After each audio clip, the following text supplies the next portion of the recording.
রবি, অনুপম আর শুভঙ্কর তিনজন খুবই ভালো বন্ধু ছিল।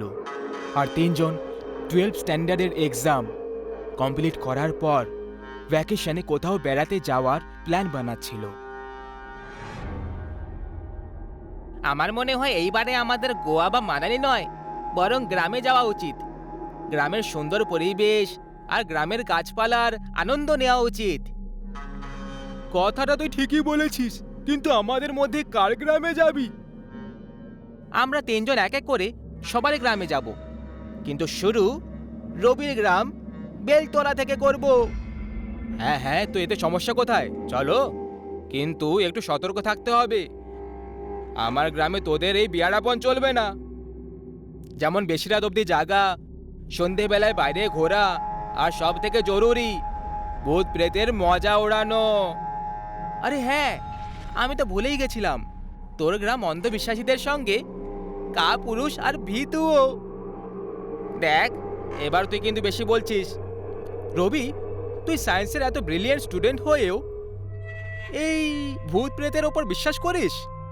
কিন্তু এতে তোরও দোষ নেই, কারণ তুই ওই গ্রাম থেকেই বেরিয়ে এসেছিস না, তাই এটা তোর হওয়ারই কথা। কিন্তু তুই চিন্তা করিস না, এইবারে আমরা তোর আর তোর গ্রামের সবার অন্ধবিশ্বাস দূর করে দেব।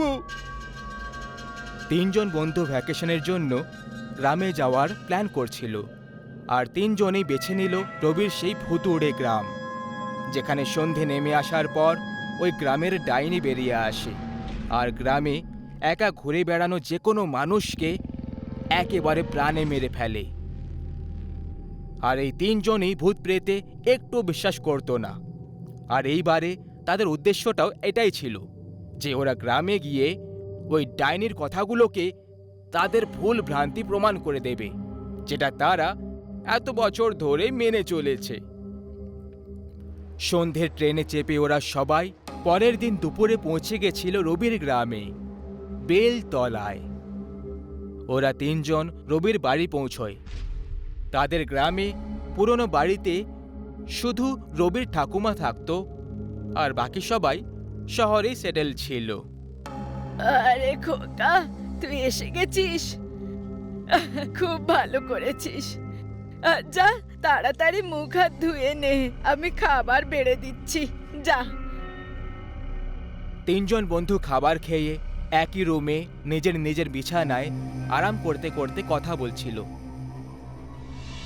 আরে, তোরা শুয়ে পড়লি যে, আমাদের উদ্দেশ্য ভুলে গেছিস নাকি? অনুপম নিজের দুই বন্ধুর সাথে ঘরের বাইরে লুকিয়ে লুকিয়ে বের হয় আর ঠাকুমার ঘর থেকে বাড়ির চাবি নিতে চলে যায়। অনুপম একাই ঠাকুমার ঘরে গেছিল।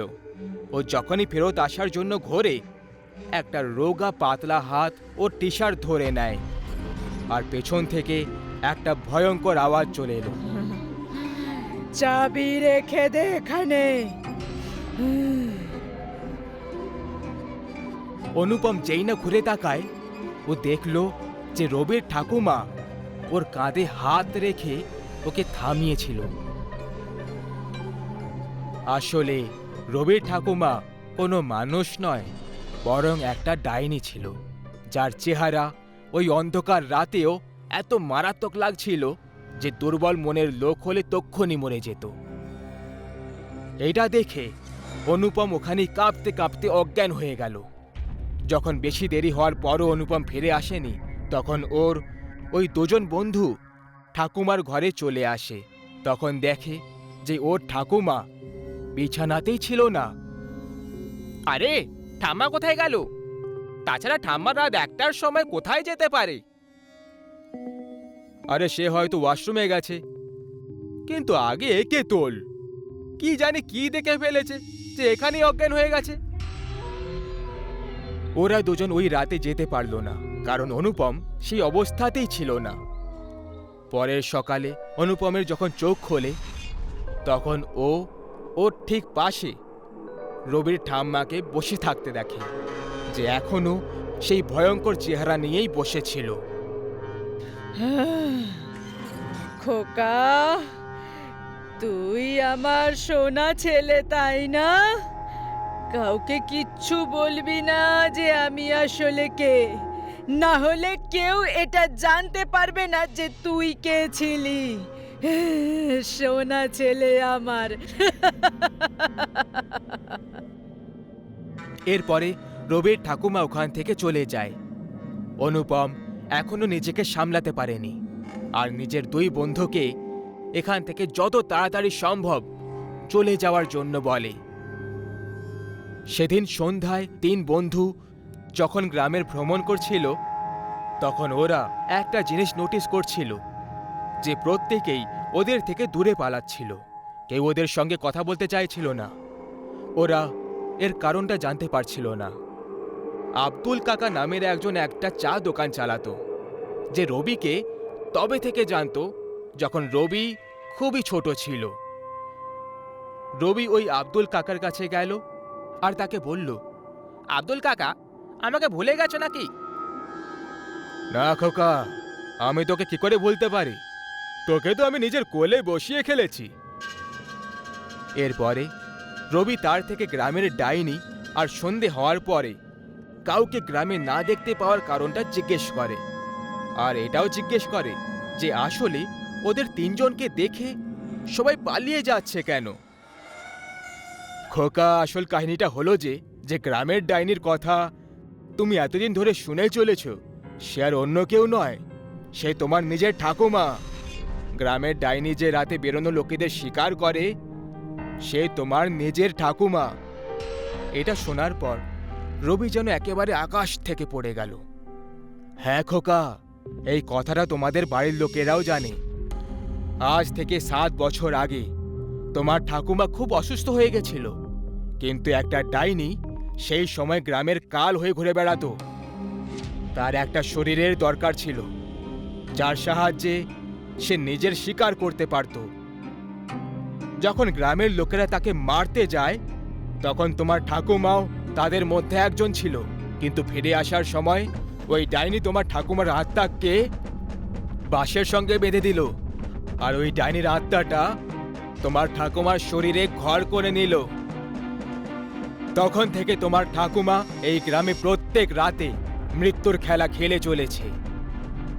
তুমি নিশ্চয়ই দেখেছ যে তোমার বাড়িতে কোনো ভগবানের মূর্তি বা পুজোর জিনিস নেই, আর অন্ধকারে কখনো প্রদীপ বা আলো জ্বলে ওঠে না, কারণ ডাইনি শয়তানের পুজো করে, ভগবানের নয়। এরপরে অনুপম কাল রাতের ব্যাপারে বলে দেয়। আর এখন তিনজন খুব ভয় পেয়ে গেছিল, কারণ এই তিনজন ওই ডাইনির ঘরে রয়েছিল। এই কারণেই কেউই ওদের কাছে আসতে চাইছিল না। এবার বুঝতে পেরেছি যে আমার বাড়ির লোকেরা আমাকে এই গ্রামে কেন আসতে দিচ্ছিল না। না, তারা কখনো এই সত্যিটা বলেছিল। এরপরে তিনজন ওই বাড়িতে যায়, জিনিসপত্র বাঁধে আর তক্ষুনি বেরিয়ে পড়ল। কিন্তু তখনই পেছন থেকে একটা আওয়াজ এলো। এত তাড়াতাড়ি চলে যাচ্ছ খোকা, কিন্তু আমি এখন আমার নাতির থেকে আলাদা হতে পারবো না। আমার মায়া খেলার কারণেই তো আমি ওকে নিজের কাছে ডেকেছিলাম। এখন তো আমার শরীর অনেক পুরনো হয়ে গেছে, এবার আমার আত্মার নতুন শরীরের প্রয়োজন।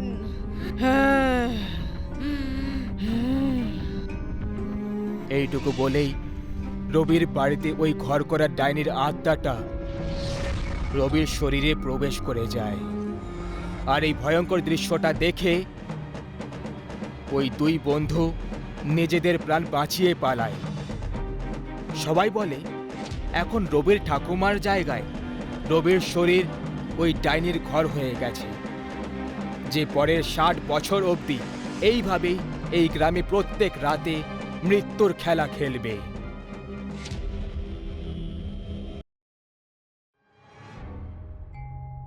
গুরুদেব, সবাই বলে যে গত রাতে উষার স্বামীকে একটা শিয়াল তুলে নিয়ে চলে গেছে। ওটা কি সত্যিই কোনো শিয়াল ছিল, নাকি শিয়ালের ছদ্মবেশে অন্য কেউ নিজের মায়াজাল তৈরি করছে? খোকা, এই কথাটাই তো গ্রামবাসীরা বুঝতে পারে না। আমি এই কথাটা পরিষ্কার বলে দিয়েছি যে সন্ধে হলেই নিজের নিজের বাড়ির দরজা বন্ধ করে দেবে, কারণ ও একটা রং বদলাতে পারা ডাইনি। বুঝতেও পারবে না যে কখন কার কার ছদ্মবেশে তোমার সামনে হাজির হয়ে যাবে, আর তুমি এই ব্যাপারে আন্দাজ অব্দি লাগাতে পারবেন। কিন্তু গুরুদেব, এটা কি সত্যি এই গ্রামে কোনো রং বদলাতে পারা এক ডাইনির নজর রয়েছে? গুরুদেবের পেছনের গল্পটা কি বলো না? আমার হিসেবে অনেক দেরি হয়ে গেছে বাচ্চারা, এখন তোমাদেরও বাড়ি চলে যাওয়া উচিত। সূর্য ডুবতে চলেছে, এই জন্য এইভাবে এত শীতল আর অন্ধকার সন্ধেবেলায় একা একা ঘোরা উচিত নয়। কিন্তু গুরুদেব, আপনি মৌসুমের জবাব দিলেন না। আপনি ওই ডাইনির ব্যাপারে আমাদেরকে বলতে কেন ভয় পাচ্ছেন? আসল সত্যি তো বড় মহাত্মা পণ্ডিত এমন অভাগা পূর্ণিমার সন্ধেবেলায় বলবেন না, তাহলে সেখানে আমি কে বলার? এখন তোমরা সবাই নিজেদের বাড়ি যাও, কিন্তু যাওয়ার সময় আমার সব কথাগুলোর বিশেষভাবে খেয়াল রেখো। কাউকে যদি দেখো তাকে না তো ডাকবে, আর যদি তোমাদের পেছন থেকে কেউ আওয়াজ দেয় তাহলে তাকে ভুলেও যেন উত্তর না দাও। ঠিক আছে গুরুদেব, আমরা এখান থেকে চলি তবে। সূর্য ডুবতে চলেছিল। দুই ভাই বোন সৌরভ আর মৌসুমী একটা বুড়ো পণ্ডিতের কুটির থেকে বেরিয়ে যাচ্ছিল। প্রায় ওই দুজন ওই পণ্ডিতের খবর টবর জানার জন্য আসা যাওয়া করতে থাকতো। আজকে ওরা দুজন ওই পণ্ডিতের মুখ থেকে একটা রং বেরঙের ডাইনির কথাগুলো শুনে ওখান থেকে ফিরছিল। সৌরভ, তাড়াতাড়ি তাড়াতাড়ি চলো, ওই ডাইনি যে কোনো সময় এসে পড়তে পারে। বাড়িতে মা বাবা আমাদের অপেক্ষা করছে। তাড়াতাড়ি তাড়াতাড়ি চলো। হ্যাঁ, ঠিক বলেছ। কিন্তু তোমার কি এক মুহূর্তের জন্য তুমি এটা মনে করো যে যা কিছু গুরুদেব ওই ডাইনির ব্যাপারে বলল সেগুলো সত্যি হবে? কারণ আজ অবধি আমি তো কোনো রং বেরঙের ডাইনিকে দেখিনি। সৌরভ, তুমি চুপ থাকো, ওর নাম নিও না, আর চুপচাপ সোজা চলতে থাকো। চলো। দুজনে একটা জঙ্গলের রাস্তা দিয়ে এগিয়ে যাচ্ছিল। তখনই সৌরভ একটা ছোট আকারের আইসক্রিম ভ্যান দেখতে পেয়ে যায়। সৌরভ ওই ভ্যানের দিকে ইশারা করে মৌসুমীকে দেখালো। আরে মৌসুমী, ওই দেখো আইসক্রিম। সত্যি বলছি, দারুণ মজা হবে। দাঁড়াও সৌরভ, এইভাবে কোনো অজানা বস্তুর দিকে আকর্ষিত হতে গুরুদেব বারণ করেছিলেন আমাদের। আরে ছাড়ো না তুমিও, চলো আমরা ওখানে যাই। সৌরভ আইসক্রিম খেতে খুব ভালোবাসতো, এই কারণে ও নিজেকে থামাতে পারল না আর দৌড়ে দৌড়ে ওই আইসক্রিম ভ্যানওয়ালার কাছে পৌঁছে গেল। ওই আইসক্রিম ভ্যানের কাছাকাছি আর অন্য কোনো মানুষজন ছিল না, এমনকি কোনো দোকানদারও অবধিও ছিল না। সৌরভ এই সুযোগের জমিয়ে লাভ ওঠালো আর কিছু না বিবেচনা করে ওই ভ্যানের ভেতর থেকে 2-3টে আইসক্রিম বার করে খেতে লাগলো। তখনই ওর পেছন থেকে একটা আওয়াজ গর্জন হলো। খাও বাচ্চারা, মন খুলে খাও, কারণ খুব তাড়াতাড়ি আমি তোমাদেরকে খেয়ে ফেলবো।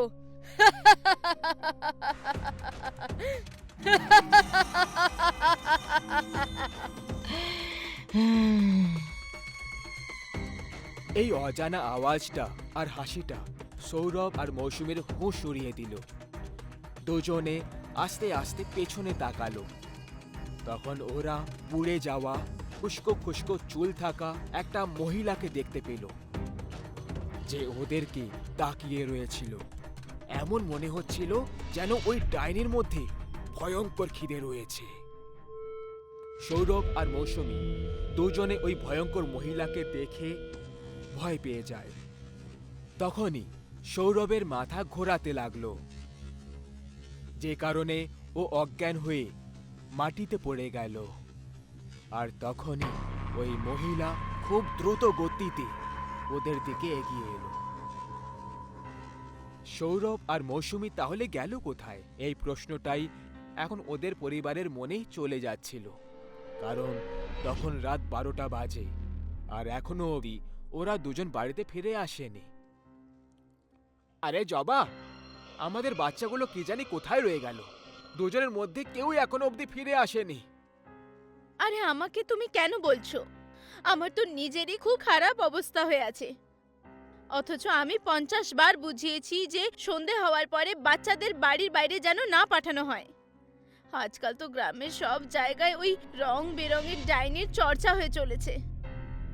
তুমিও না জবা, যা মুখে আসে বলছো। শুভ কথা বললে তবে শুভ হবে। এমনিতেও বাচ্চারা আজকে জেদ করছিল যে ওরা গুরুদেবের সঙ্গে দেখা করতে যাবে, তাই আমি যেতে দিলাম। এতে এখন আমার ভুলটা কোথায়? আরে ওইসব তো আমি বুঝলাম, কিন্তু বাচ্চাদেরকে এইভাবে একা পাঠানোর কি দরকার ছিল? হ্যাঁ জবা, তুমিই ঠিক বলেছ, কিন্তু এখন আমাকে এটা বলো যে আমরা কি এইভাবেই ঝগড়া করে সময় নষ্ট করব, নাকি বাচ্চাদেরকে খোঁজার জন্য কোনো কাজ করব? তুমি নিজেও তো ওদের সঙ্গে যেতে পারতে, তাই না? তুমি বললে যে ওরা দুজন গুরুদেবের কাছে যাওয়ার জন্য জেদ করছিল। তাহলে তো আমাদেরকেও এক্ষুনি গুরুদেবের কুটিরে পৌঁছানো উচিত। এখন কি করতে হবে ওই পথ উনিই দেখাবেন। হ্যাঁ হ্যাঁ, তুমি ঠিক বলেছ। চলো তাড়াতাড়ি গুরুদেবের কাছে যাই। দুটো বাচ্চার একসঙ্গে উধাও হয়ে যাওয়ার কারণে অমিত আর জবা দুজন খুব চিন্তা আর হতাশ হয়ে গুরুদেবের কুটিরে এসে পৌঁছলো। ওরা দুজন ওই কুটিরের মাটির তৈরি দরজায় ঠকঠক করতে লাগলো। কিছুক্ষণ পর ওই বুড়ো পণ্ডিত নিজের কুটির থেকে বাইরে বেরিয়ে এলো। আরে তোমরা দুজন এত গভীর রাতে এখানে কি করছো? সব কুশল মঙ্গল আছে তো? আরে কি কুশল মঙ্গল গুরুদেব, আমাদের দুই বাচ্চা সৌরভ আর মৌসুমী নিখোঁজ হয়ে গেছে। এর মানে ওরা দুজন এখনো বাড়িতে পৌঁছয়নি? আরে গুরুদেব, আমাদের বাচ্চারা যদি বাড়িতে একেবারে ঠিক অবস্থায় চলে যেত তাহলে এত গভীর রাতে আপনাকে কেন কষ্ট দিতাম? এখন আপনি আমাদের কিছু সাহায্য করুন। কিন্তু আমি ওই দুজনকে সূর্য ডোবার আগেই ওদেরকে ছেড়ে দিয়েছিলাম। ওরা অবশ্যই বাড়িতে আছে।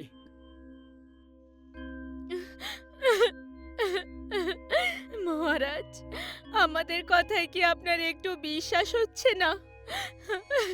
আপনি নিজে আমাদের বাড়িতে এসে দেখে নিন।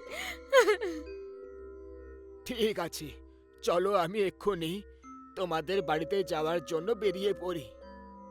এরপরে গুরুদেব সমেত ওরা দুজনও তাদের বাড়িতে পৌঁছে গেল, যেখানে দরজা খোলা মাত্রই ওরা বিছানায় সৌরভ আর মৌসুমীকে ঘুমিয়ে আছে দেখতে পেল। আমার বাচ্চারা সৌরভ, মৌসুমী, ভগবানকে কোটি কোটি ধন্যবাদ যে আমাদের বাচ্চারা একদম সুস্থ সবল বাড়িতে আছে। অনেক অনেক ধন্যবাদ। আপনাকে অনেক অনেক ধন্যবাদ গুরুদেব, আপনি আমাদের সঙ্গে এত দূর এলেন। কোনো ব্যাপার না অমিত, শুধু এখন থেকে তোমাদের বাচ্চাদের খেয়াল রাখো। তখনই জবা চিৎকার করে ওঠে, হে ভগবান, হে কি হয়ে গেল আমার বাচ্চাদের? শুনছো? একটু একটু তাড়াতাড়ি এসো। এই দেখো। কি হয়েছে জবা? তুমি এইভাবে কেন চিৎকার করছো? যখন অমিত জবার কাছে এসে পৌঁছয় তখন ওরও গায়ে কাঁটা দিয়ে দিল। ও দেখতে পেল যে ওর দুটো বাচ্চার মাথা কেটে দেওয়া হয়েছে, আর দূর থেকে দেখার সময় এমন লাগছিল যে ওরা ঘুমোচ্ছে, কিন্তু কাছে গিয়ে দেখার পর জানতে পারা গেল যে ওদের দুজনের মাথা ওদের শরীর থেকে আলাদা কাটা পড়ে রয়েছে। অমিত আর জবা দুজনে নিজেদের বাচ্চার মৃতদেহ দেখে কষ্টে কাঁদতে লাগলো। তখনই পেছন থেকে ওরা একটা ভয়ঙ্কর হাসি শুনতে পেল। ওরা দুজন পেছনে তাকিয়ে দেখে, তখন ওদের মুখোমুখি একটা অন্য বিপদের সঙ্গে হয়ে যায়। ওরা দুজন দেখলো যে ওদের সামনে এখন ওই রং বদলানোর ডাইনি দাঁড়িয়ে রয়েছে, যে গুরুদেবের ছদ্মবেশে ওদেরই সাথেই এসেছিল। ও হাসতে হাসতে বলল, দারুণ বোকা বানিয়েছি আমি তোদের দুজনকে। আমি তো তোদের দুটো বাচ্চাকে ঠিক এইভাবেই নিজের জালে ফাঁসিয়ে কবেই মেরে দিয়েছিলাম। কিন্তু তোরা যদি ওই পণ্ডিতের কাছে পৌঁছে যেতিস, তাহলে হয়তো ওই পণ্ডিত আবার আমাকে জঙ্গলে বেঁধে দিত। এই জন্য আমি একটা দান খেললাম যে আমি ওরই ছদ্মবেশে এসে সবার সামনে পণ্ডিত হয়ে চলে এলাম।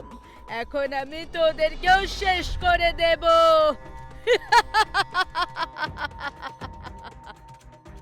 শয়তান ডাইনি, তুই আমাদের বাচ্চাদেরকে মেরে ফেললি, আমি তোকে জ্যান্ত ছাড়বো না।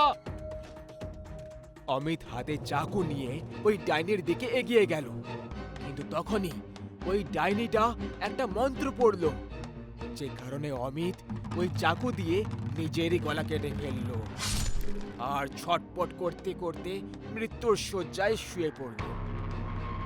দম আটকে যাওয়ার কারণে জবাও ছটপট করতে করতে মরে গেল। পরের দিন গ্রামবাসীরা যখন অমিতের দৃশ্য দেখল, তখন তারা সবাই কেঁপে উঠল আর গুরুদেবকে ডেকে নিল। হে ভগবান, এই দৃশ্য দেখে আমার বুকটা জ্বলে উঠছে। আমার এই দুজনকে একা বাড়িতে পাঠানোই উচিত ছিল না। এই সব ওই ডাইনিরই কাজ, যে নিজের রং বদলে খেলা খেলছে, তারপর নিজের উদ্দেশ্যটাকে পুরো করছে। গুরুদেবের হিসেবে গত রাতে সে নিজের কুটিরে উপস্থিতই ছিল না। সে তখন কোনো পূজা করতে গেছিল, আর এই কথাটা ওই ডাইনিটা আগে থেকে জানত যে এটার খুব লাভ উঠিয়েছে, আর গুরুদেবের ছদ্মবেশে ষড়যন্ত্র করে আর নিজের রক্তের পিপাসা মিটিয়ে নেয়। গুরুদেব সমস্ত গ্রামবাসীদেরকে একটা মায়াবী তাবিজ দিয়ে দিল, যেটা গ্রামের সব সদস্যদেরকে তাদের বাড়ির বাইরে ঝুলিয়ে রাখতে বলল, যে কারণে ওই রং বদলানোর ডাইনির মায়াটা আর কাজ করবে না। গ্রামবাসীরা গুরুদেবের নিয়ম পালন টালন করে ওই তাবিজটাকে নিজেদের বাড়ির বাইরে ঝোলানো শুরু করে দিল, যে কারণে গ্রামে যে ভুতুড়ে ঘটনাগুলো হচ্ছিল কম হতে লাগলো। কিন্তু আজকেও ওই রং বদলানো ডাইনি কোনো একজনের সন্ধান করে চলেছে। তাই যদি ও সুযোগ পায়, তাহলে ও আরো একটা শিকার পুরো করে ফেলবে।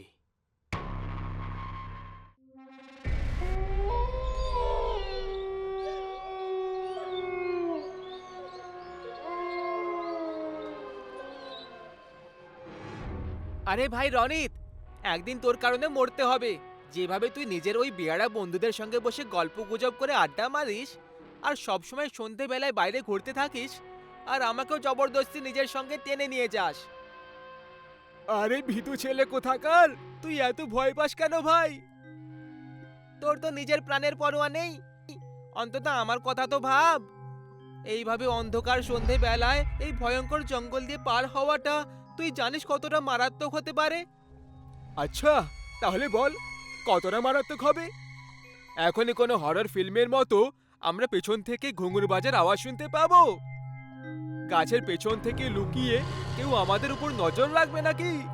আর হয়তো আমরা কোনো মধুর সঙ্গীতের আওয়াজ শুনতে পাবো। রনিত তখন এইসব বলছিল, আর তখনই ওই দুজনের ঠিক একদম পেছনে কোনো মহিলার গলায় গানের আওয়াজ শুনতে পাওয়া গেল। রাত হতে চলেছে, বিপদ আসতে চলেছে, মৃত্যু আসতে চলেছে, মৃত্যু আসতে চলেছে। রাত হতে চলেছে। এই গানটা শুনে অমিত আর রনিত দুজনেরই যেন প্রাণটা বেরিয়ে গেল। দুজনের পা নিজের জায়গা থেকে সামনের দিকে এগোচ্ছিলই না। তখনই অমিত কাঁদো কাঁদো আওয়াজে রনিতকে বলল, রনিত, আমি তোকে মানা করেছিলাম না, এইভাবে সূর্য ডোবার পর এই জঙ্গল দিয়ে পার হওয়া ঠিক নয়। এবার দেখে নিলি তো কি হয়। এখন এতে ভূতের কথাটা তোলার কি দরকার ছিল বলতো? তুই কি সময় আর পরিস্থিতি বুঝতে পারিস না নাকি? আরে ক্ষমা করে দে ভাই, তখন আমি জানতাম না যে এই জঙ্গলে কোনো ডাইনিও থাকতে পারে। এখন কি করি? আমি এই ডাইনির ব্যাপারে বেশি কিছু তো জানি না, কিন্তু গ্রামের সবাই বলে যে এটা গান গাইতে পারা ডাইনি, যে যুবক ছেলেদেরকে দেখে তাদেরকে নিজের দিকে আকর্ষিত করার জন্য মায়াবী সঙ্গীতের ব্যবহার করে। আর যে কেউ এই মায়ায় ফেসে যায় না, এই ডাইনি তাদেরকে মেরে ফেলে। সেই জন্য তখনই পেছন থেকে ওই ডাইনির সঙ্গীত বন্ধ হয়ে যায়, আর ও একটা ভয়ঙ্কর আওয়াজে বলল, এই, তোমরা নিজেদের মধ্যে কি ফিসফিস করে চলেছো?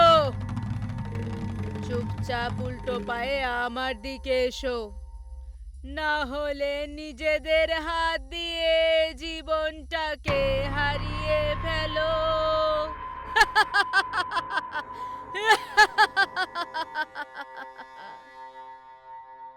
ভাই খুব ভয় লাগছে, এখন কি করি? আমি এখন শুধু একটাই রাস্তা দেখতে পাচ্ছি। সেটা কি? শরীরের পুরো শক্তি লাগিয়ে বেশ পালাও এখান থেকে। অমিত এর আগে রনিতকে থামাতে পারত। রনিত ওখান থেকে দৌড়তে শুরু করে দিয়েছিল। আরে দাঁড়া রনিত, তুই নিজের মৃত্যুকে ডাক দিচ্ছিস। এরকম করিস না আমার ভাই। তখনই অমিত এটা অনুভব করলো যে ওই গান গাওয়ার ডাইনির সঙ্গীত একেবারে বন্ধ হয়ে গেছে, আর এমন মনে হয় যে ও এখন পেছন থেকে সরে গেছে। অমিতের প্রচন্ড ভয় তো লাগছিল, কিন্তু একটু সাহস জুটিয়ে পেছনে ঘুরে তাকায়। তখন ও ওই ডাইনিকে কোথাও দেখতে পেল না। ভগবানকে অনেক অনেক ধন্যবাদ জানাই যে তুমি ওই ডাইনিটাকে আমার পেছন থেকে সরিয়ে দিয়েছো। কিন্তু এক মিনিট, ওই ডাইনিটা হঠাৎ করে গেল কোথায়? আমার পুরো বিশ্বাস যে ওই রনিতের পেছনেই গেছে। হে ভগবান, এখন আমি রনিতের সাহায্য কিভাবে করব? অমিত একটুও কিছু বুঝতে পারছিল না যে ও করলেও বা করবেটা কি, কারণ এখন আস্তে আস্তে অন্ধকার চারিদিকে ছড়িয়ে পড়ছিল, আর রাত নিজের ভয়ঙ্কর রূপ নিতে শুরু করেছিল। তখনই অমিতের মাথায় একটা বুদ্ধি এলো যে এই সময় গ্রামের সবাইকে ডেকে নেওয়া যাক, আর তারপর রনিতকে খুঁজতে বেরোনো যাক। অমিত প্রথমে জঙ্গল থেকে বাড়ির দিকে দৌড় দিল। সৌভাগ্যক্রমে মাঝখানে ওর মুখোমুখি ওই ডাইনির সঙ্গে হলো না। গ্রাম পৌঁছে ও তক্ষুনি গ্রামের কয়েকজনকে নিজের কথাগুলো আর রনিতের পরিস্থিতির ব্যাপারে বলে দিল। গ্রামবাসীরাও অমিতের গল্প শুনে অবাক হয়ে গেল, কিন্তু ওরা ওর কথায় বিশ্বাস করল, কারণ এর আগেও এরকমই কিছু গ্রামবাসীদের সঙ্গে ঘটে রয়েছে। যখন জঙ্গল থেকে পার করা লোকেরা ওই ডাইনির সঙ্গীত শুনতে পেত, আর যারা ওই সঙ্গীত নিয়ে টিপ্পনি করে দিত বা পালানোর চেষ্টা করত, ওরা ওই ডাইনির মায়াতে এমনভাবে ফেসে যেত যে কখনো দ্বিতীয়বার ফিরে আসতে পারত না। অমিত কয়েকজন গ্রামের লোককে নিয়ে জঙ্গলের মাঝখানে গিয়ে হাজির হয়। সবাই নিজের হাতে মশাল নিয়ে রনিতকে ডাক দিচ্ছিল। তখনই হঠাৎ করে ওই সঙ্গীত আবার বাজতে শুরু করে। এর মানে ওই গান গাওয়ার ডাইনিটা এখানেই কোথাও আশেপাশেই আছে। গ্রামবাসীরা, কোথায় গেলে তোমরা? যদি তোমরা আমার সাথে ইয়ার্কি করছো, তাহলে মনে রেখো এর ফলটা খুব খারাপ হবে। আমার বাবা একজন জমিদার, তোমরা জানো না নাকি? আমি তোমাদেরকে গ্রাম থেকে বার করে দেব। তখনই ওই গ্রামবাসীদের মধ্যে একজন হঠাৎ করে কোথা থেকে অমিতের একদম কাছে চলে আসে, আর ওর দিকে তাকিয়ে বলতে লাগলো, আরে খোকা, তুমি খুব তাড়াতাড়ি রেগে যাও। এই আংটিটা খুব চমকাচ্ছে, এটা খুলে দাও। কোথাও অন্ধকারে যদি হারিয়ে যায় তখন? না, আমি আংটি খুলবো না। এটা আমার দাদু আমাকে দিয়েছিল আর সব সময় পরে রাখতে বলেছিল। তখনই ওই গ্রামবাসীর চেহারা হঠাৎ করে বদলাতে লাগলো। ওই লোকটা ওই ডাইনির শরীরে বদলে গেল আর অমিতকে এক দৃষ্টিতে তাকিয়ে রইল। ও অমিতের দিকে আস্তে আস্তে এগোতে শুরু করলো। বাপরে, এ তো সেই গান গাওয়া ডাইনিটা। মনে হচ্ছে এ গ্রামবাসীদেরকেও মেরে ফেলেছে। এখন আমাকে মারার উদ্দেশ্যে এসেছে। আমাকে এক্ষুনি জঙ্গল থেকে বাইরে পালাতে হবে। এটা বলে অমিত নিজের পুরো শক্তি লাগিয়ে জঙ্গল থেকে বাইরের দিকে পালানো শুরু করলো। ওর ঠিক পেছনে ওই ডাইনিটাও দৌড়চ্ছিল, সেটা পরিষ্কার বুঝতে পারছিল। আর তার সাথে ও গান গাইছিল, যাতে অমিত ভ্রমিত হয়ে ওর বশে হয়ে যায়। অমিতের ওপর এর আগে ওই গানের প্রভাব পড়া শুরু হতো। অমিত জঙ্গল পার করে নিজের ঘরে পৌঁছে যায়, যেখানে ওর মা বাবা ওর আসার অপেক্ষায় চিন্তা করছিল। আরে খোকা, এত রাতে কোথায় চলে গেছিলি? তুই জানিস তো যে ওই জঙ্গলে কালমুখী ডাইনি থাকে, যে তোদের বয়সী ছেলেদেরকেই লক্ষ্য করে। সে তো ভাগ্য ভালো যে তুই তোর দাদুর দেওয়া চমৎকারী আংটি পরে রেখেছিস। ওটা খুলে দিসনি, যেটা তোকে সুরক্ষিত বাঁচিয়ে রেখেছে। না হলে আজ তোর সাথে ভয়ঙ্কর একটা বিপদ ঘটে যেত রে খোকা। ভগবানকে অনেক ধন্যবাদ জানাই। আরে ও অমিতের মা, তুমিও না? এখন তো ছেলে ঘরে এসে গেছে, এখন শান্ত হও। বাকি কথা কাল করে নিও, এমনিতেও অনেক রাত হয়ে গেছে। অমিত বিছানায় শুয়ে শুয়ে বারবার ওর বন্ধু রনিত আর ওই গ্রামবাসীদের ব্যাপারে ভাবতে লাগলো। ওর আত্মার মধ্যেও ওই গান গাওয়া ডাইনির ভয় ঘর করে ফেলেছিল। ওর চোখে ঘুম পর্যন্ত আসছিল না। এই কারণে ও বিছানা থেকে উঠে পড়ল। ও নিজের আংটিটাও খুলে দিল, কারণ ওর আঙুলে হালকা জ্বলন হচ্ছিল। তাছাড়া এখনো নিজের ঘরে পৌঁছে গেছিল, তাই ওর কোনো বিপদও ছিল না। এরপরে খুবই উদাসীনতার চেহারা নিয়ে অমিত নিজের বিছানায় শুয়ে পড়ল। এইবারে খুব তাড়াতাড়ি ওর ঘুমও ধরে গেল। ও একদম গভীর নিদ্রায় ছিল। তখনই ও নিজের ঘরে আবার ওই ডাইনির ভয়ঙ্কর সঙ্গীত শুনতে পেল। রাত হতে চলেছে।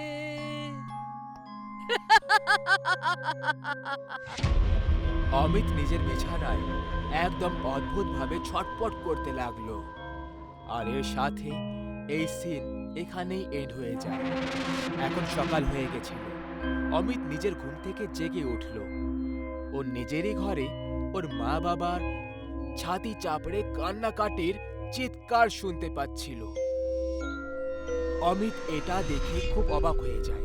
অমিত তখনই টেবিলের দিকে নিজের আংটি নেওয়ার জন্য গিয়ে দেখল, কিন্তু সেখানে ও নিজের আংটিটা পেল না। অথচ ওর ভালো করে মনে আছে, গত রাতে ঘুমানোর আগে ও এই টেবিলের ওপরেই ওই আংটি খুলে রেখেছিল। যাই হোক, ওর জন্য আংটি খোঁজার থেকে বেশি জরুরি ছিল বাইরের ব্যাপারটা জানা, কারণ ওর অস্থিরতা এখন বেড়েই চলেছিল। ও নিজের ঘর থেকে বাইরে বেরিয়ে আসে। তখন দেখে ওর মা বাবা একটা মৃতদেহের কাছে তাদের মাথা রেখে খুব কান্নাকাটি করছে। এটা দেখে অমিত বুঝতে পেরে যায় যে অবশ্যই এটা ওর বন্ধু রনিতের দেহই হবে, যে কারণে ওর মা বাবা শোক মানাচ্ছে। অমিত নিজের মা বাবাকে গিয়ে বোঝালো, কিন্তু এ কি, ওর মা বাবা তো ওর দিকেই দেখছিলই না। তখনই ওই দেহ থেকে কাপড় উড়ে যায়, আর তারপর অমিত যা দেখল সেটা দেখে ওর একটা মারাত্মক ঝটকা লেগে যায়। এই দেহটা অন্য কারোর নয়, বরং ওর নিজের ছিল, অর্থাৎ অমিত এখন একটা অশান্ত আত্মা হয়ে গেছিল। ওর মৃত্যু কাল রাত তখনই হয়ে গেছিল যখন আংটি বার করে ও শুতে গেছিল আর ওর গান গাওয়ার ডাইনির অনুভব হয়েছিল। আর ঠিক সেই সময় ওই ডাইনিটা অমিতের গলায় নিজের দাঁত বসিয়ে ওকে মেরে ফেলল। অমিতের আংটি খোলাটা মোটেই উচিত হয়নি, কারণ ওই ডাইনি হতে পারে জঙ্গলে মারতে পারেনি ওকে, কিন্তু ওর পিছু করতে করতে সে ওর ঘর অবধি, ওর রুম অবধি পৌঁছে গেছিল।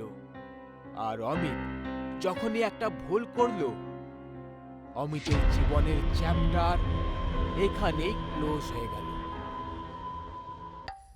আজ প্রদীপ আর সুনিতার বিয়ে হয়েছিল।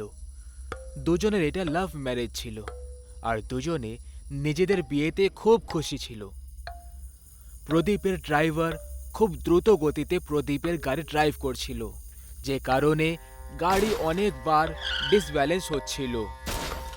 তখনই প্রদীপ ওকে থামিয়ে বলল, আরে ও ড্রাইভার দাদা, আজকে বিয়ের প্রথম রাত, মেরেই দেবে নাকি? একটু আস্তে চালাও। আরে সাহেব, এই যে শর্টকাট আপনি বলেছেন, সেটা একটা ভুতুড়ে মন্দির হয়ে পেরোতে হয়। আর সবাই বলে ওই মন্দিরের আশেপাশে ডাইনি ঘুরে বেড়ায়, যে আসা যাওয়া করা লোকেদের নিজের বশে করে নেয়, না হলে তাদের সঙ্গেই চলে যায়। বাহ, গল্পটা তো খুব ভালো, কিন্তু আফসোস এরকম গল্প অনেক শুনেছি, তাই এইসব এখন ছেলে খেলা মনে হয়। তখনই সুনিতা ওকে থামিয়ে বলল, প্রদীপ, তোমার মাথায় কি একটুও বুদ্ধি নেই? এরকম নির্জন এলাকায় এভাবে ভূত প্রেতের মজা মোটেই উড়াতে নেই। দেখলে তো ড্রাইভার দাদা, তোমার কারণে এখন ম্যাডামের কাছে বকা খেতে হচ্ছে আমাকে। তখনই গাড়ি ওই ভুতুড়ে মন্দিরের কাছ দিয়ে পেরোতে লাগলো, আর ঠিক সেই সময় কি জানে গাড়িটার কি হয়ে গেল, যে গাড়ি নিজের থেকেই আস্তে হয়ে বন্ধ হয়ে যায়। ওহো, এটা কি করছো ভাই? যদি এইসব তুমি আমাদেরকে ভয় দেখানোর জন্য করে থাকো, তাহলে মনে রেখো আমি তোমার চাকরি খেয়ে ফেলবো। আরে কি সাহেব, আপনিও ভয়ের চোটে আমার নিজের প্রাণটা হুলুস তুলুস করছে। এরকম অবস্থায় আমি আপনাকে ভয় দেখানোর কথা ভাবতেও কি করে পারি? আর এই গাড়িটাকে এখানে এসে বন্ধ হওয়ার ছিল। আচ্ছা, তুমি বলেছিলে এটা কোনো মন্দির, তাই না? আচ্ছা, কোন দেবতার এখানে পুজো করা হয়? বলা তো উচিত নয়, কিন্তু আপনি জিজ্ঞেস করছেন বলে বলছি। এই মন্দির কাল ভৈরবের।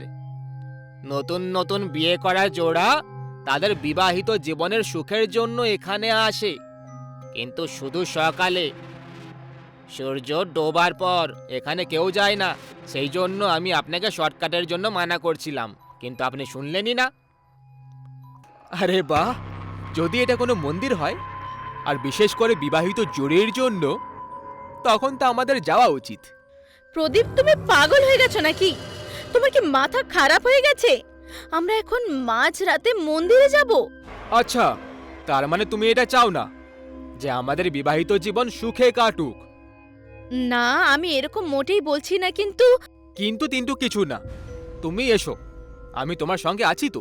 আরে আমার মালিক, ওখানে যাবেন না, ওই ডাইনি এরই অপেক্ষায় থাকে। প্রদীপ ওই ড্রাইভারের কথাটাকে একেবারে এড়িয়ে দিয়ে সুনিতার সঙ্গে গাড়ি থেকে নেমে পড়ল আর মন্দিরের দিকে এগিয়ে চলে গেল।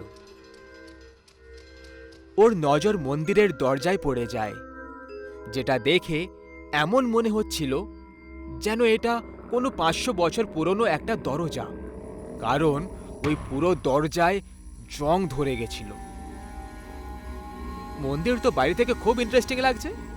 চলুন ম্যাডাম, ভেতরে গিয়ে দেখা যাক। প্রদীপ, আমার এই জায়গাটা কিছু ঠিক লাগছে না, প্লিজ আমার কথা বোঝো।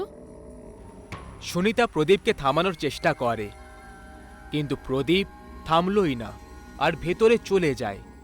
কিন্তু তখনই সুনিতার মনে পড়ে যায় যে ওর বাবা ওকে একটা শক্তিশালী তাবিজ দিয়েছিল, যেটা ওর ব্যাগে রয়েছে। প্রদীপ, মনে আছে বাবা আশীর্বাদ হিসেবে একটা তাবিজ দিয়েছিল? আমার মনে হয় আমাদের ওটা নিয়ে নেওয়া উচিত। ঠিক আছে, তুমি গাড়ি থেকে ওটা নিয়ে এসো, ততক্ষণ আমি ভেতরে তোমার অপেক্ষা করছি। এই বলে প্রদীপ মন্দিরের ভেতরে চলে যায়। সুনিতার ওই সময় নিজের চারিপাশে একটা অদ্ভুত রকমের ছায়া অনুভব হয়ে চলেছিল। এই কারণে ও আস্তে আস্তে ভয় পেয়ে আবার গাড়ির দিকে ফেরত যেতে লাগলো। অন্যদিকে প্রদীপ কারোর কিছু পরোয়া না করে মন্দিরের ভেতরে প্রবেশ করে ফেলল। ও পূজা ঘরের দিকে এগিয়ে গেল।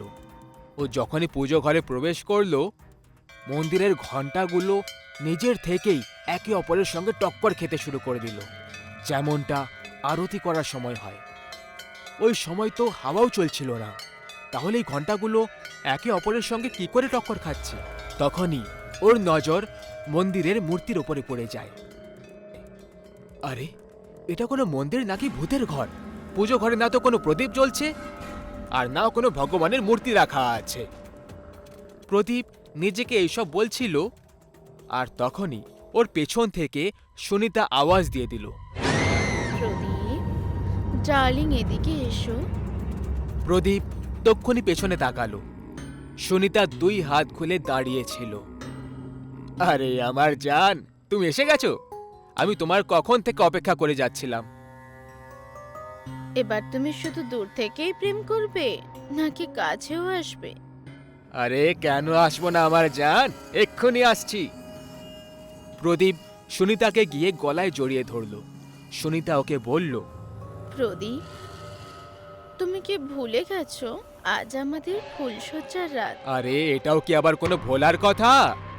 কিন্তু আমার এমন কেন লাগছে যে আমার থেকে বেশি তুমি অস্থির হয়ে পড়েছো ফুলসজ্জার রাতের জন্য? অস্থির কেনই বা হব না? এই ফুলসজ্জার রাত কি শুধু তোমার একার?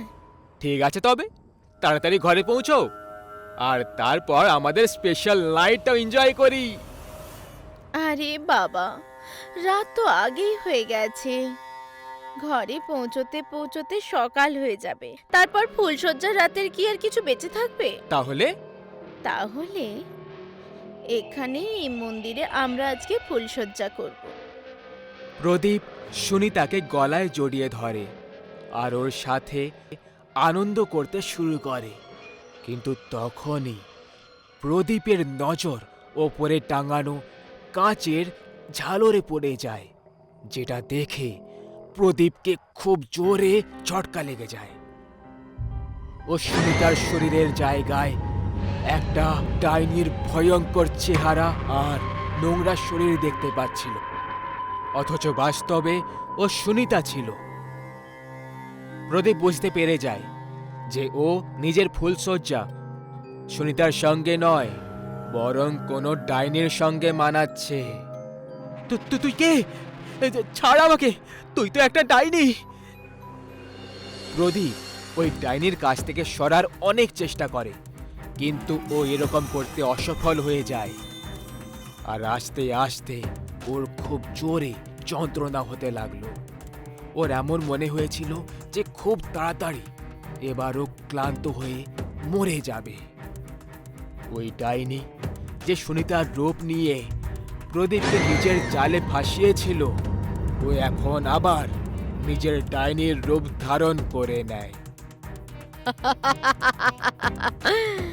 অনেক বছর পরে আমি একটা পুরুষ পেয়েছি। এবার আমি নিজের শরীরের খিদে মিটিয়েই ছাড়বো।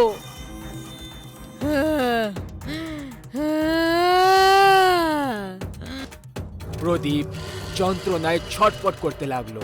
সৌভাগ্যক্রমে তখনই ওখানে সুনিতা পৌঁছে যায়। প্রদীপ, এ তুমি কি করছো? সুনিতা প্রদীপকে ওই ডাইনির সঙ্গে একসাথে শুয়ে থাকতে দেখে ফেলে। ও তক্ষুনি নিজের তাবিজটা প্রদীপের দিকে ছুঁড়ে দেয়, যে জন্য ওই ডাইনি পুড়ে যেতে লাগলো আর প্রদীপকে মুক্ত করে দিল। তারপর প্রদীপ আর সুনিতা দৌড়তে দৌড়তে গাড়ির দিকে চলে যায়, যেখানে তাদের ড্রাইভার গাড়ি স্টার্ট করে দেয়। শুরুতে তো গাড়ি স্টার্টই হচ্ছিল না, কিন্তু প্রার্থনা করার পরে গাড়ি স্টার্ট হয়ে গেল আর ওরা সবাই ওখান থেকে তাড়াতাড়ি কেটে পড়ল। যখন ওই এলাকাটা শেষ হলো তখন প্রদীপ সুনিতাকে সব কিছু খুলে বলে, আর তারপর ওদের ড্রাইভার ওদেরকে বলল, সাহেব, এই জন্য আমি আপনাকে মানা করেছিলাম। আপনারা শহরের লোক, আপনারা এখানে সত্যি জানেন না, কিন্তু এখান থেকে যারা আসা যাওয়া করে আর যারা এখানে বসবাস করে এই কথাটা জানে যে এখানে কামুকতার ক্ষুধার্ত ডাইনি বসবাস করে, যেখানে সব পুরুষদেরকে সুন্দর কন্যা আর তাদের স্ত্রীর রূপে দেখা দেয় আর তাদের সঙ্গে নিজের ফুলসজ্জার রাত কাটায়, আর তারপর তাদেরকে মেরে এই মন্দিরের ছাদে এনে ঝুলিয়ে দেয়।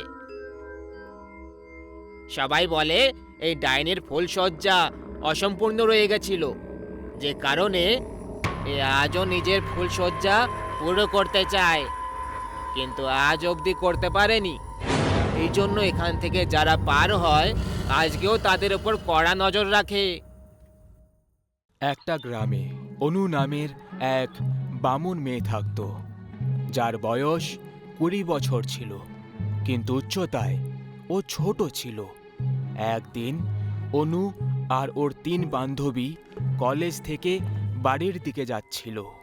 শোন না কি বলছি, আজ আমরা সবাই কুয়োতে সাঁতার কাটতে যাবি? হ্যাঁ, এটা খুব ভালো আইডিয়া। চলো, খুব মজা হবে। হ্যাঁ হ্যাঁ, চলো। আরে অনু, তুই কোথায় চললি? তুই সাঁতার কাটতে পারবি? তুই তো নিজের ছোট ছোট পা দিয়ে সাঁতারও কাটতে পারবি না। হ্যাঁ, যদি জলে ডুবেও যাস তাহলে অযথা আমাদের নাম খারাপ হয়ে যাবে। এর থেকে ভালো হবে তুই বাড়ি যা আর বালতিতে সাঁতার কাট। কি বাজে কথা বলছিস? মেয়েরা আবার হাসতে শুরু করলো, আর অনু ওখান থেকে মন খারাপ করে বাড়ি চলে গেল। রাতের সময় অনু রাগের মাথায় বাড়ি থেকে বেরিয়ে যায় আর কুয়োর দিকে এগিয়ে গেল। কিছুক্ষণের মধ্যেই ও কুয়োর কাছে এসে পৌঁছলো। কুয়োর জল অনেক গভীর আর শান্ত ছিল। অনু ভয় পেয়ে পেয়ে কুয়োতে নামলো আর সাঁতার কাটতে লাগলো, কিন্তু ওর সাঁতার কাটতে কষ্ট হলো আর ওজন বেশির জন্য ডুবতে লাগলো। ও সাহায্যের জন্য চিৎকার করতে লাগলো।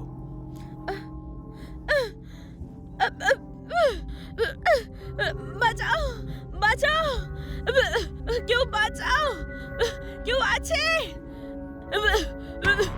কেউ আছে, বাঁচাও আমাকে। কিন্তু ওখানে ওর আওয়াজ শোনার মতো কেউই ছিল না। আস্তে আস্তে ওর আওয়াজ বন্ধ হতে লাগলো আর অনু কুয়োর জলে ডুবে মরে গেল। অনুর মরে যাওয়ার পর মেঘের গর্জন শুরু হয়ে গেল, আর হঠাৎ কুয়োর মধ্যে জোরে জোরে বাজ পড়তে লাগলো। ওই বাজের কারণে কুয়োর জল ফুটতে ফুটতে ওপরে চলে এলো। জল পুরোভাবে ওপরে এসে থেমে গেল, আর জল থেকে অনুর মৃতদেহ বাইরে এলো। যখনই ওর মৃতদেহ উপরে এলো, ওর ওপরে বাজ পড়ল আর ওর পুরো শরীর জলের ওপরে পড়তে লাগলো। শরীর পুরো পুড়ে যাওয়ার পরে জলের ওপর দাঁড়িয়ে চলতে চলতে কুয়ো থেকে বাইরে চলে এলো। ও নিজের চোখ খুলল তো সেটা পুরোভাবে লাল হয়ে গেছিল। অনুর শরীর একটা বামুন ডাইনিতে বদলে গেছিল। এবার ওদের সবাইকে দেখাচ্ছি যে আমি সাঁতার কাটতে পারি কি না। আর এই বলে এই ডাইনি জোরে জোরে হাসতে লাগলো।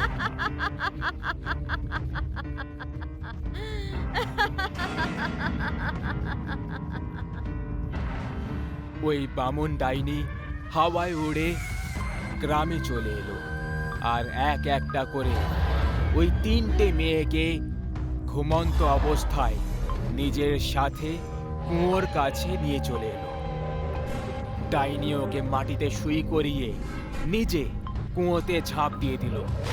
আর কিছুক্ষণ পর তিনটে মেয়ের জ্ঞান ফিরে যায় আর নিজের চারিদিকে দেখতে লাগলো। রেখা, লীলা, তোমরা দুজন, আমরা আমরা এখানে কি করে এলাম? আমার খুব ভয় লাগছে, খুব ভয় লাগছে। চলো এখান থেকে, চলো। তোমরা নিজের থেকে আসোনি, তোমাদের আনা হয়েছে। এক মিনিট, এই এই আওয়াজটা তো কুয়ো থেকে আসছে। তিনজন কুয়োতে ঝুঁকে দেখলো, তখন ভেতরে অনু খুবই সহজে সাঁতার কাটছিল। অনু, তুই এত রাতে কুয়োতে কি করছিস? আর এক্ষুনি ওই আওয়াজটা কার ছিল? ওই সব ছাড়, ভেতরে আয়, সাঁতার কাটি। আমার এটা ঠিক লাগছে না, চলো বাড়ি যাই। তিনটে মেয়ে যেতে লাগলো। ততক্ষণে কুয়ো থেকে আওয়াজ এলো, দাঁড়াও, নাহলে সবাই মারা পড়বে। ওরা তিনজন ওখানেই থেমে গেল। কুয়োর জল আবার উপরে আসতে লাগলো। এইবারে ওই বামন ডাইনি জলের উপর দাঁড়িয়েছিল। আমি বলছি ভেতরে এসো। ডাইনিকে দেখে তিনজন খুব ভয় পেয়ে গেল। মেয়েগুলো বুঝতে পারেনি যে এই সব আসলে কি হচ্ছে। মেয়েদের মাথায় কিছুই ঢুকছিল না যে এখন ওরা কি করবে। কিন্তু শেষমেশ সাহস করে ওরা জলে নামলো আর সাঁতার কাটতে লাগলো। তোমরা সবাই আমাকে নিয়ে মজা করেছিলে, তাই না? এবার তোমরা এর জন্য শাস্তি পাবে। তোমরা এই কুয়োতেই চিরকালের জন্য দফন হয়ে যাবে। এইটুকু বলে ও জোরে চিৎকার করতে লাগলো। ওর চিৎকার শুনে তিনটে মেয়ে ভয় পেতে লাগলো। আর হঠাৎ করে ডাইনির ওপরে বাজ পড়ল। বাজ পড়া মাত্রই জল পড়তে শুরু হয়ে গেল। জলের গরম মেয়েদের অনুভব হতে লাগলো। ওরা জলের বাইরে যাওয়ার জন্য তাড়াতাড়ি সাঁতার কাটতে লাগলো। কিন্তু জল খুব গরম হয়ে গেছিল, সেই জন্য ওদের সাঁতার কাটতে কষ্ট হচ্ছিল।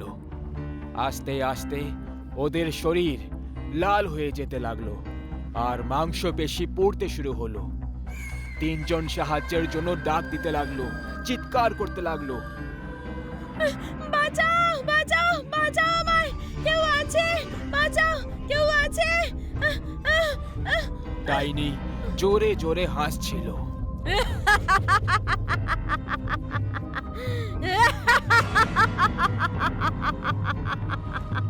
কিছুক্ষণ পর তিনজনের শরীর আগুনে পুড়তে লাগলো। মেয়েরা পুড়ে যাওয়ার কারণে জোরে জোরে চিৎকার করছিল। ডাইনির এই সব কিছু দেখে খুবই আনন্দ হচ্ছিল। সব শেষে মেয়েগুলোর শরীর একেবারে পুড়ে জলে ভাসতে লাগলো। জল আবার নিচে যেতে লাগলো। জল নিচে নামা মাত্রই ওই ডাইনি তিনটে মেয়ের দেহ তুলল আর জলের নিচে উধাও হয়ে গেল।